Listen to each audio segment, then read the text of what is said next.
Hello everyone, good morning. खुलुमबाय आंनि बे गोदान भिडिअ नोंथांमोनखौ फिन खनसेबाव बरायहरनाय थाबाय आरोना मनजुलि ब्रह्म फेसबुक पेज आरो इउटुब चेनेलाव आरो आसा खालामो नोंथांमोना आंनि भिडिअखौ जोबजासे नायगोन होननानै स' भिडिअखौ स्टार्ट खालामसै आङो थांनो नागिरदों बाजाराव मैगं लायनो ओंख्रि लायनो ओमफ्राय बिलोगो फैगोन नालाय खानाय सुजा फैगोन आरोना हेयार स्पा खालामफैगोन दिनैहाय स' बिनिनो आं बाजाराव थांनो नागिरदों नोंथांमोना आंनि भिडिअखौ जायजानायनि इन्ट्रेस्ट मोनो नायबाय थादो थौ बेग रेडि लालायलायनानै नै थांगासिनो आरोना टट'खौथ' नांगौबा मोनखाया नालाय थाबायगासिनो सुनसान टट'खौ नांगौबा मोनालै सयथि बे गेवलां फ्रियावहाय रागासो जाजोबनो ओंखारो आङो टाउन लायनो टट'खौ मोननो नागिरा थाबायबायनानो हाङानो खावसे जोबखायो ओमफ्राय आं नै मा लादों बे मनायावहाय दङ आंनि गस्ला गांनै आरोना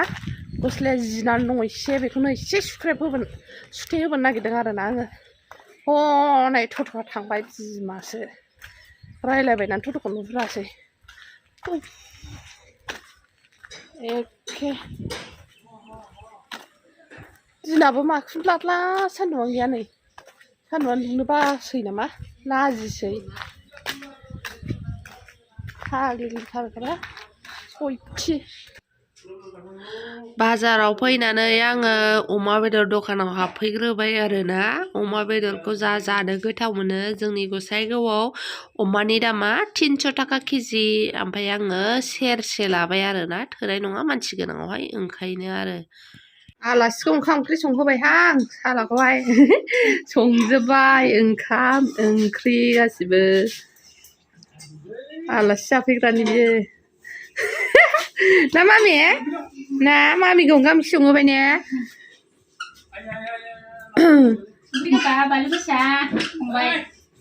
बानलु नांनाय मोनबावाखैसो आं बानलु आंसो देदोंना नों होग्राल'सो जादों बानलु गोसाया आंनि माबायावसो थाबाय नै हा खोगासिनो आरोना दिनैबो ओरै खोजोब्बाय सिथ्लायावहाय नै ओरै खोबाय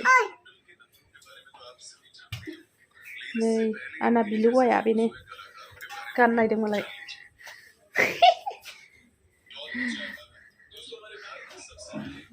खोखांबायानो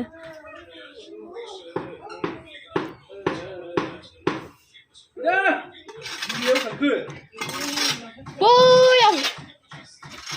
नामावबो बायदि मोनदों आं आफा ना बैयावनो देनां जावफुना होनसै बैफोराव बांगाल हिनजावफोरखौसो बेबायदि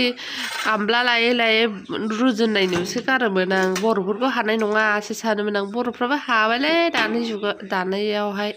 आयु जि बुरजा बुरजा थिखोखादों एक्सुवेलि बर'फ्राबो गासिबो जेखौबो मावनो सोलोंनांसिगौ आरोना जाहाथे बांगालफोरखौ जाहोनो नाङा बर'फ्रानो बर'फोरनो होनांगौ मालाय जाथिखौ होनो नाङा ओमफ्राय लोगोआहाय मुसुगुर फुनोनो मुसुगुर फुनानै हरबायना आङो हेयार स्पा खालामनो क्रिम फुननानै दोनबाय क्रिम फुननानै दोननानैहाय बेवहाय दसेखिनिखौहाय आङो थ्रेडिं खालामनानै होबाय आरोना बावलायलांबाय बेसेबा गोबाव जाबाय थ्रेडिं खालामनाया आङो एसे एसे बावनाय बायदि मोनलायलांबाय आरोना आङो होनबाबो फुबाय आङो फुजानो होननायखाय बाराबो बावाखै रोंखानाय बुस्थुखौ बारा बावा आरोना दांनो मोनबा ओंखायनो क्रिम फुननानै आधा घन्टा थानानै सुबाय आरोना हेयार स्पा खालामनाय होनो बिदिखौ हेयार स्पा खालामनाय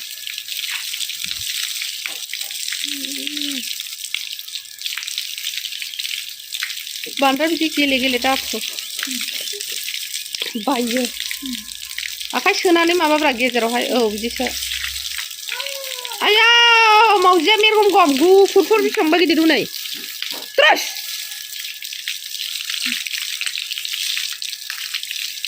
खोमा गुदियाव दङ हनै ओमफ्राय बे गोदोनाखं माला गाननाय गुदियाव ओरैहाय ओरै फारसेथिं औ बेजों औ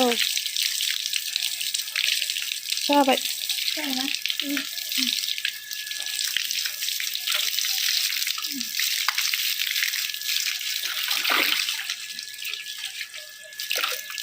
नै बोखांबाय आरोना जोब्बाय ओरैबायदि स्र' जाबाय आरामनो सोमावलाय दे आखाइ थाइनैजों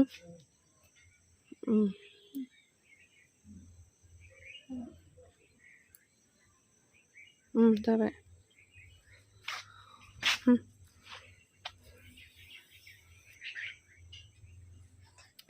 नै आंना बिलोगोआ लोगोफोर बेनो एखे नुयोना नुवा सानैजों नायदो गोदो सिख्लायाव हले आंबो मोदोम फिसायाव एखेमोन आरोना ओमफ्राय दा आंहा मथिरानि जाबाय ओमफ्राय बेहा मालाय हामख्रेंख्रेंयैनो दं ना मामि एखे नुयोना नुवा कमेन्ट बक्सआव खिथाहरदो दे बे खानाया ओरै गिदिंलाय नै बेखौनो मोजां नुबाय दा उरा खानायाव ना बय बिमानियाव जाबाय बिलोगोआ थांनो ओंखारबाय थांसिगोन आरोना न'आवहाय ओमफ्राय नैबे जाहैबाय आंनि बिलोगोआ नै फाग्लाया थालानो गैया नुवाखै दिस होनांगौ बेखौ ओमफ्राय नैबे गोदो सिख्लायाव जों मा क्लासाव खायामोनलाय लोगो क्लास 8 आव ना बेयो जाहैबाय जोंनि गसाइगावनि सगनहारानिनो आरोना ओमफ्राय माबायाव हाबा जादों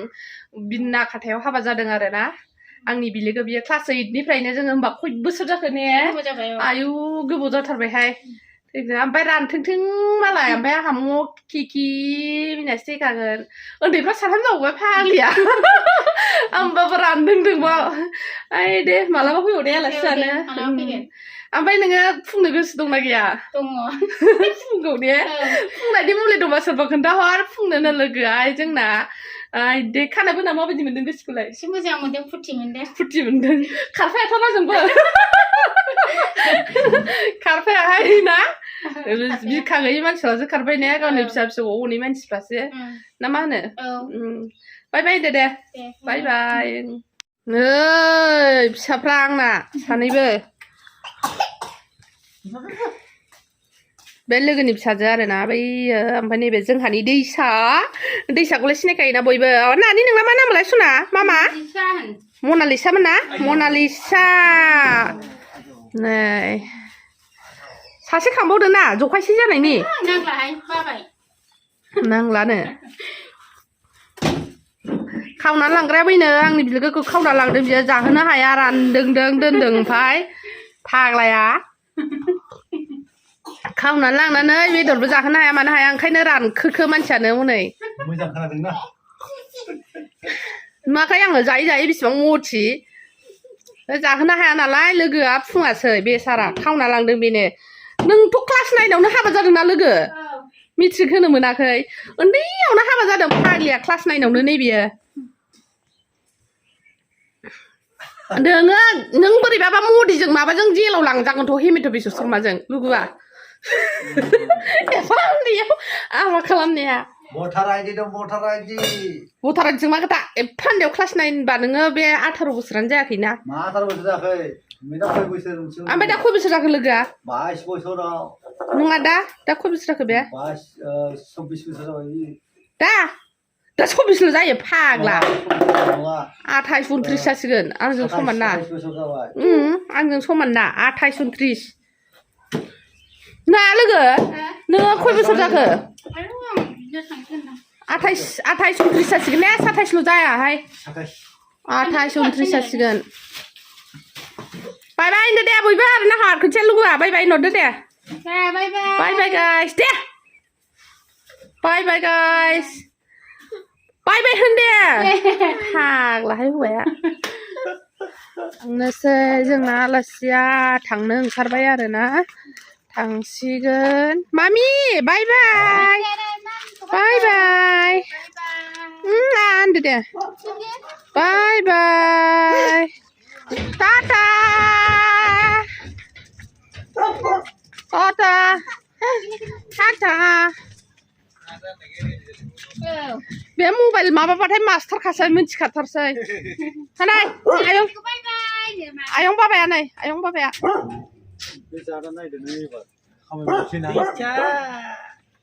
एबार खामानि मावसै नायदो सोरनाव बानायनो नागिरदों बिलाय बिसिनाव बेवाय लांनांगौदां आंनो बावबो बिल्डिं बानायनायाव लांदोंमोन बियो लाबोदोंसो बियो थांदो दे बाय गालांगोन दे बैयावहाय मावगासिनो दङ बिलाय बिसिनावबो बिल्डिं बानायदों बाय बाय मामि बिसिनावबो बिल्डिं बानायदों बाय बाय थांदो आयु थपना जोंना दार्लिंआ एसे फुंलायथारदों मोदोमा थांदो दे औ थांदो फाग्ला बाखि